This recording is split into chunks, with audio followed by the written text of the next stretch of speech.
সবাই বলে কোনো ধর্মই খারাপ কথা বলে না, কিন্তু মুসলিমরা কেন অন্য ধর্মের লোকদের ইসলাম গ্রহণ করতে বলে? বোন, আপনি বললেন সব ধর্মে ভালো সব কথা থাকে, কিন্তু মুসলিমরা আমাকে ইসলাম গ্রহণ করতে বলে কেন? অন্য যেসব ধর্ম আছে সেগুলো যা বলে তার বেশিরভাগ কথাই ভালো। তবে ইসলাম ভালো কথা বলার পাশাপাশি আপনাকে দেখাবে কিভাবে সেটা অর্জন করতে হয়। আমি উদাহরণ দিয়েছি, সব ধর্মই বলে চুরি করো না। ইসলাম একই কথা বলে, তবে ইসলাম দেখিয়ে দেয় কিভাবে সেই অবস্থানে যাবেন যেখানে কেউ চুরি করে না। জাকাত দেন, সাহায্য করেন, এরপর কেউ চুরি করলে তার হাত কেটে ফেলেন।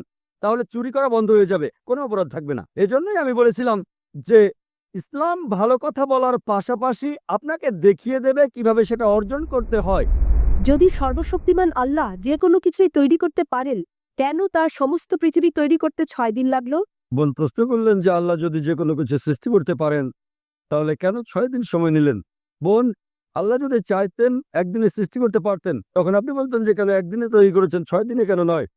কারণ আল্লাহ 6 দিনে এটাই বানাতে চেয়েছেন। কোরআন বলে যে আল্লাহ যা ইচ্ছে করেন তাই সৃষ্টি করতে পারেন।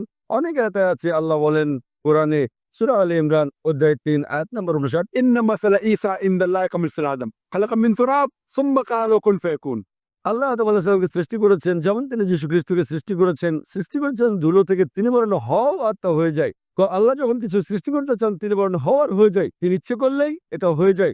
আল্লাহ যদি ইচ্ছে করেন আপনি 9 মাস পরে জন্মাবেন, তাহলে আপনি 9 মাস পরে জন্ম নেবেন। আল্লাহ যদি চান 1 সেকেন্ডে, তাহলে মাত্র 1 সেকেন্ডেই।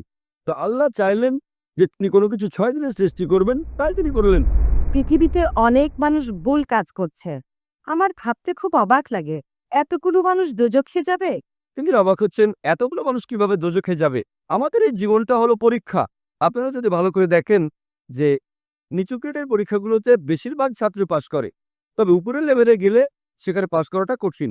উদাহরণস্বরূপ কোনো কঠিন পরীক্ষায় বসেছেন, যেমন মেডিকেল কলেজে ভর্তি হতে গেলে আপনাকে পড়তে হবে, খাটাখাটনি করতে হবে, পড়াশোনা করতে হবে। একইভাবে বেহেশতে যেতে গেলে এটা সহজ কাজ না, এটা মেডিকেলে ভর্তির চেয়েও অনেক কঠিন কাজ। তাই এটা আসলে পরকালের জন্য পরীক্ষা। যারা আল্লাহর নির্দেশগুলো মেনে চলবেন তারা ইনশাআল্লাহ বেহেশতে যেতে পারবেন। আশা করি মনে উত্তরটা পেয়েছে।